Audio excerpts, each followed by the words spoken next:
지난주는 우리가 성령으로 시작을 했으면 성령으로 인도함 받고 성령으로 계속하고 성령으로 완성이 되는 삶이 됩시다. 이런 한 부분을 말씀드렸습니다. 이것은 바로 신앙의 중심을 우리가 행동으로 행위로 하는 것을 판단하는 것이 아니라 신앙의 중심은 오직 믿음에 두라라는 말씀입니다. 그래서 우리가 믿음으로 둘 때에 하나님의 능력은 바로 우리의 믿음의 통로를 위해서 역사하고 계신다는 것을 믿으시기를 바랍니다. 그래서 나는 은혜로 시작을 했고 은혜로 계속하며 은혜로 완성된다. 이런 고백이 우리에게서 지속적으로 일어나길 원합니다. 오늘은 복음의 진리는 뭐냐? 바로 믿음으로 의롭다함을 얻는 것이다. 이것이 계속 갈라디아에서는 반복이 돼요. 성경은 계속 예수 그리스도에 대해서 반복이 되는 거예요. 그렇기 때문에 예수 그리스도를 반복하면은 이것이 성경적이에요. 많은 사람들이 왜 자꾸 예수 그리스도만 대해서 말하느냐 하는데, 예배의 설교의 핵심 키포인트는 예수는 그리스도이시다, 십자가 보혈이시다, 이게 빠지면 하나님의 말씀이 아니고 메시지가 아니에요. 그런데 많은 사람들은 예수 그리스도 이 음성을 듣기보다는 복받아라, 그리고 잘 될 것이다, 뭐 이러한 이야기만 자꾸 듣기를 좋아하고 우리 귀에 아주 좋은 단어들을 많이 사용하는 것을 좋아하는데 그것은 잘못된 것입니다. 오직 우리의 메시지는 예수가 그리스도이시다, 이것을 강조해야 됩니다. 오늘 본문은요, 갈라디아서 자체가 율법으로냐 믿음으로냐, 이것이 거의 핵심적인 주제인데요. 율법의 행위가 아닌 오직 그리스도를 믿는 믿음만이 의롭다함을 얻는다. 이것이 갈라디아서 전체의 주제라고 말씀드릴 수가 있습니다. 신라시대는 굉장히 혈통을 중시하는 그런 사회였습니다. 순수 혈통을 가지고 있느냐, 이것이 바로 성골과 진골로 나누어집니다. 성골과 진골은 모두 왕족에게 해당되는 그런 계열입니다.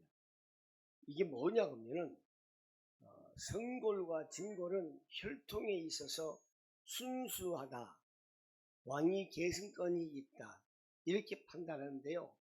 성골은 뭐냐?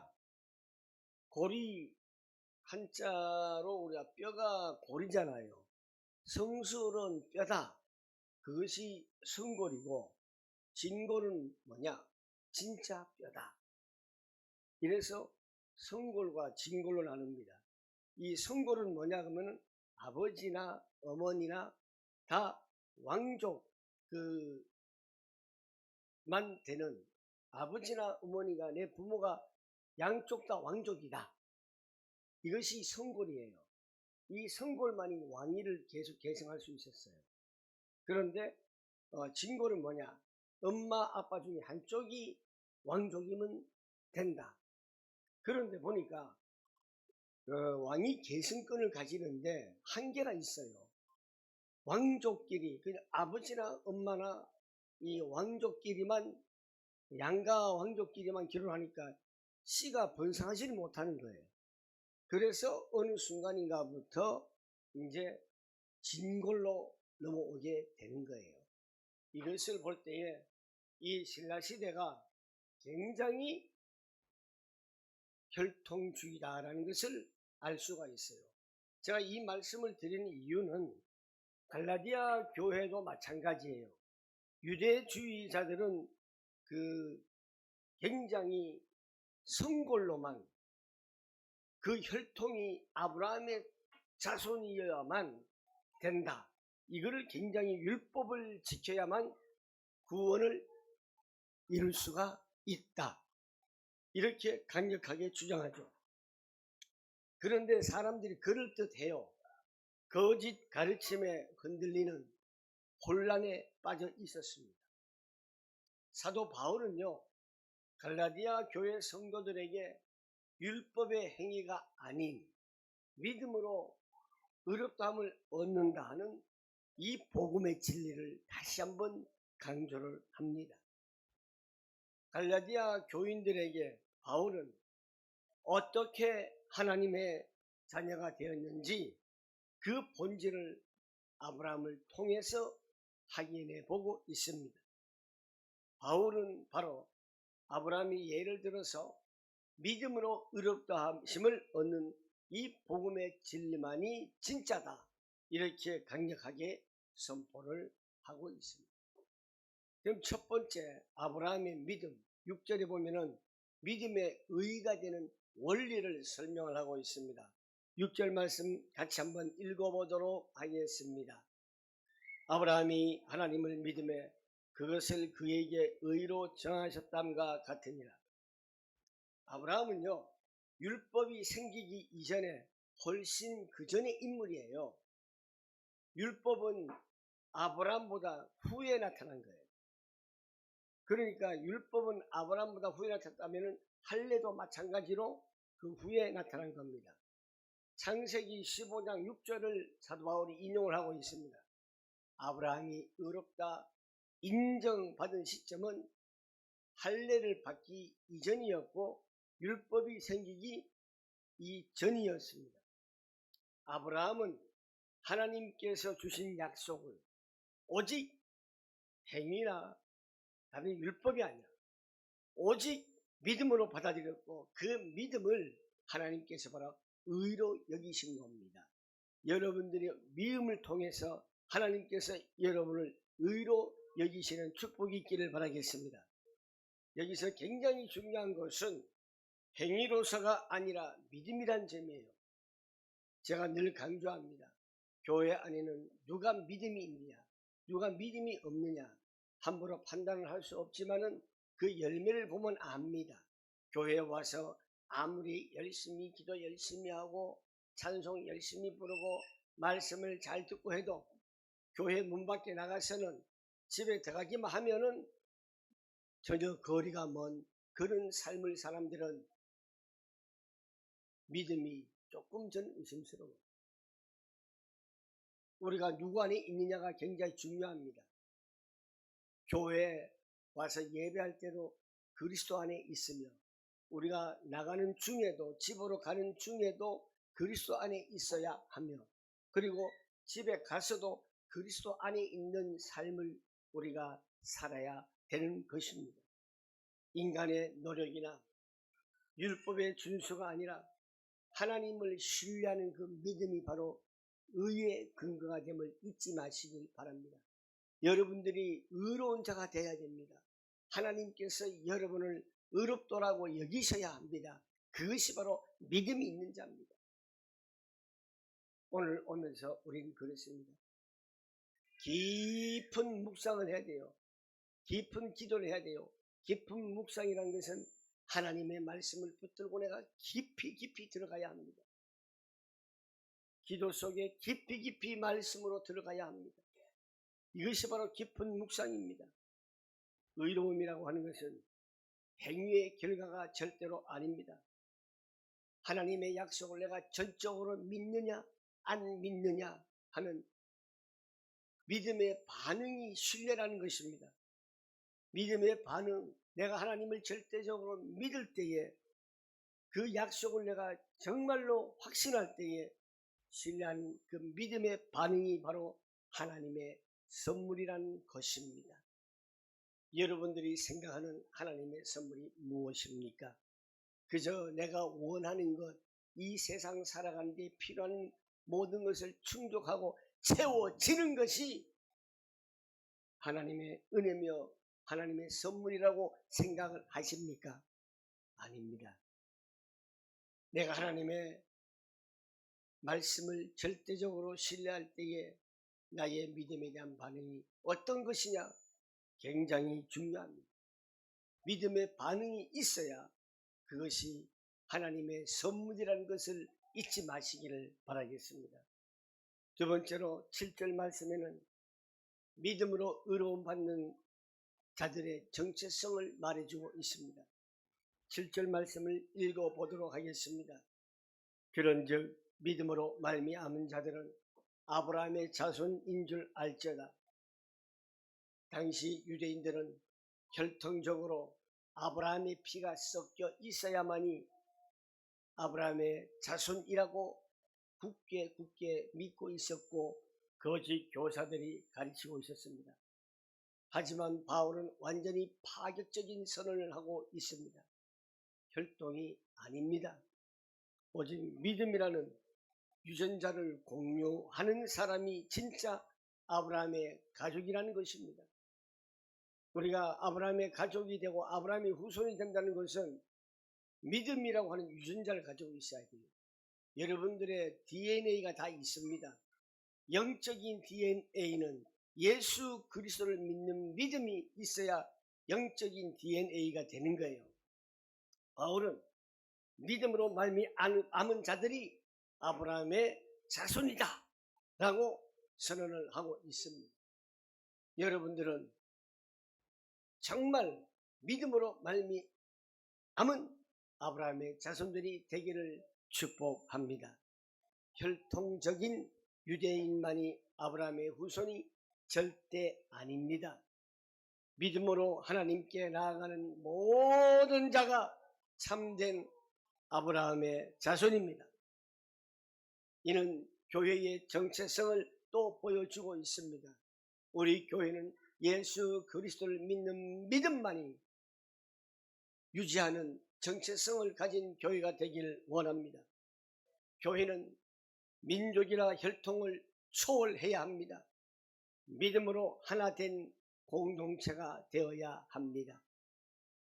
요즘 쇼츠라든가 유튜브에 보면요, 사장님이 밑에 부하 직원들 테스트를 하기 위해서 환경위화원 옷을 입고 보여준 경우가 있습니다. 정말 신실하게 일하는 사람을 위에 상사가 갑질을 하면서 그 신실하게 일하는 경비원들, 청소부원들을 무시하고 아주 갑질하고 월급도 중간에 떼어먹고 하는 그러한 제보를 받았는지 오너는 청소부 복장 입고 표현했다가 그 갑질한 사람들 다 잡아냅니다. 이처럼 우리에게도 어느 분이 나에게 예수님이 함께하는 사람이 올지도 모릅니다. 때로는 거지의 모습으로 올 수도 있습니다. 때로는 바보처럼 행사하는 사람 모습으로 올 수도 있습니다. 내가 볼 때에 왜 저런 사람이 우리 교회에 나오지? 이렇게 말하는 사람도 예수님이 인정하는 믿음이 있는 사람이 올 수도 있습니다. 그런데 우리는 자꾸만 겉으로 기준을 두고 표준을 두고 판단을 하려고 합니다. 그 사람 자체가 믿음이 없는 사람들입니다. 의로움이 없는 사람입니다. 교회라고 하는 것은 판단하는 것이 아닙니다. 교회라고 하는 것은 모든 것을 용서하고 포용하는 것입니다. 다 똑같은 사람들입니다. 누구를 판단한다는 것은 다 부질없는 짓들입니다. 사랑하는 성도 여러분, 우리는 교회의 정체성, 오직 믿음으로 하나님께 나아가는 우리 교회의 정체성을 예수 그리스도 안에서 밝히 드러내는 등대와 같은, 망대와 같은, 안테나와 같은 역할을 감당하는 교회가 되기를 원합니다. 믿음으로 하나 된 공동체가 되기를 소망합니다. 우리는 혈통적으로는 솔직히 유대인이 아니지 않습니까? 예수 그리스도를 믿음으로써 아브라함의 영적 가문의 혈통을 이어받은 것입니다. 예수 그리스도를 믿음으로 그 의롭다함을 얻은 영적인 DNA를 가지고 있는 저와 여러분인 것입니다. 그 곳이 모인 곳이 바로 한빛선교교회입니다. 세 번째, 복음은 아주 특정한 사람한테만 적용된 것이 아닙니다. 모든 사람 누구에게나 어느 민족에게나 다 적용이 됩니다. 복음의 보편성입니다. 이것은 8절 말씀 보면요, 이방인을 위한 하나님의 아주 큰 원대한 계획을 보여주고 있습니다. 8절 말씀을 한번 읽어보도록 하겠습니다. 또 하나님이 이방을 믿음으로 말미암아 의로 정하실 것을 성경이 미리 알고 먼저 아브라함의 복음을 전하되 모든 이방인이 너로 말미암아 복을 받으리라 하였느니라. 아멘. 모든 사람들이 한빛선교교회로 말미암아 복을 받으리라. 이런 축복이 있길 바랍니다. 한빛선교교회 성도들을 통해서 모든 사람이 복을 받아 누리기를 소망합니다. 하나님은요, 처음부터 유대인들만의 하나님이 결코 아니셨습니다. 하나님께서 아브라함을 부르실 때에 이미 8절 말씀을 우리가 읽은 것처럼 모든 민족들까지도, 다시 말해서 이방인들에게까지도 계획을 다하고 염두에 두셨습니다. 이는 구약에서부터 복음이 이방인에게까지 확장될 것을 예언을 하신 것입니다. 바울은 이 말씀을 통해 복음은 특정 민족의 전유물이 아니라 소유물이 아니라 모든 인류를 위한 하나님의 구원 계획임을 굉장히 강하게 강조하고 있습니다. 여기에서 놀라운 사실이 나옵니다. 바울은 아브라함이 받은 약속을 먼저 전해진 복음이라고 표현합니다. 먼저 전해진 복음. 구약과 신약은 다른 구원의 길을 말하는 것이 결코 아닙니다. 처음부터 끝까지 예수 그리스도를 믿는 믿음을 통한 그 은혜라는 하나의 길을, 오직 원 웨이를 알려주고 있습니다. only way입니다. 네 번째, 9절 말씀에 보면요, 믿음이 있는 자와 믿음의 동력자가 받는 복을 말해주고 있습니다. 여러분, 믿음이 있는 자입니다. 그 믿음이 있는 자 옆에 동력한 자도 복을 받아 누린다는 것이에요. 우리 모두가 서로가 서로에게 복을 받아 누릴 수 있는 영향력을 끼치는 성도가 되기를 주님의 이름으로 축복합니다. 9절 말씀 함께 읽겠습니다. 그러므로 믿음으로 말미암은 자는 믿음이 있는 아브라함과 함께 복을 받느니라. 여기서 말하는 복은 세상적인 성공이 아닙니다. 세상적인 화려한 것이 아닙니다. 하나님과 화목해지고 죄 사함을 받아 누리며 영원한 생명을 누리는 구원의 복을 말하고 있습니다. 믿음의 길을 걸어간 아브라함처럼 우리도 그와 동일한 복의 상속자가 되었음을 믿으시길 바랍니다. 결론적으로 믿음으로 말미암은 자는 하나님 아브라함과 함께 하나님께서는 복을 주십니다. 여기서 말하는 복은 다시 말하자면 세상적인 성공이 아닙니다. 아브라함이 받은 복은 단순히 물질적인 축복이 아닙니다. 명예적인 축복만을 말하는 것이 아닙니다. 권력적인 축복만을 말하는 것이 아닙니다. 하나님과의 관계 회복과 구원의 약속입니다. 오늘날 우리도 믿음으로 아브라함의 복을 함께 누리는 자들이 되기를 소망합니다. 하나님과 화목해지고 제사함을 받으며 영원한 생명을 누리는 구원의 복을 누리시길 바랍니다. 믿음의 길을 걸어간 아브라함처럼 우리도 그와 동일한 복의 상속자가 되었습니다. 믿음의 본질을 붙잡으시길 바랍니다. 그리고 복음의 보편성을 기억하시길 바랍니다. 아브라함의 복을 누리시기를 바랍니다. 우리의 구원은 행위나 율법이 아니라 오직 믿음으로 주어집니다. 신앙생활의 중심은 하나님을 신뢰하는 믿음입니다. 복음은 모든 사람을 위한 것입니다. 교회는 민족과 언어와 문화의 장벽을 완전히 초월해 넘어서 우리는 복음을 모두에게 전해야 합니다. 하나님과의 관계 회복, 구원의 약속, 영원한 생명을 믿는 자에게 주어진 복을 누려야 합니다. 우리는 그 복을 이미 받은 자들입니다. 그래서 우리는 복을 받은 자들이기 때문에 감사와 순종으로 성령의 인도함 받는 삶을 살아가시길 바랍니다. 말씀을 맺겠습니다. 갈라디아서 3장 6절과 9절은 믿음으로 의롭다 하심을 얻는 복음의 핵심을 보여주고 있습니다.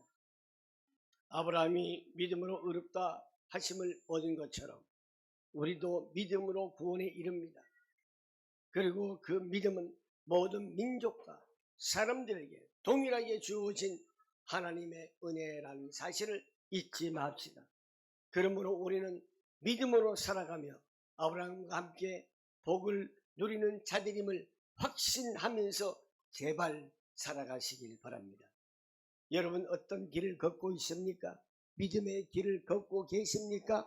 아니면 불신의 길을 걷고 계십니까? 아브라함은 눈에 보이지 않는 약속을 믿고 본토 친척 아비 집을 떠났습니다.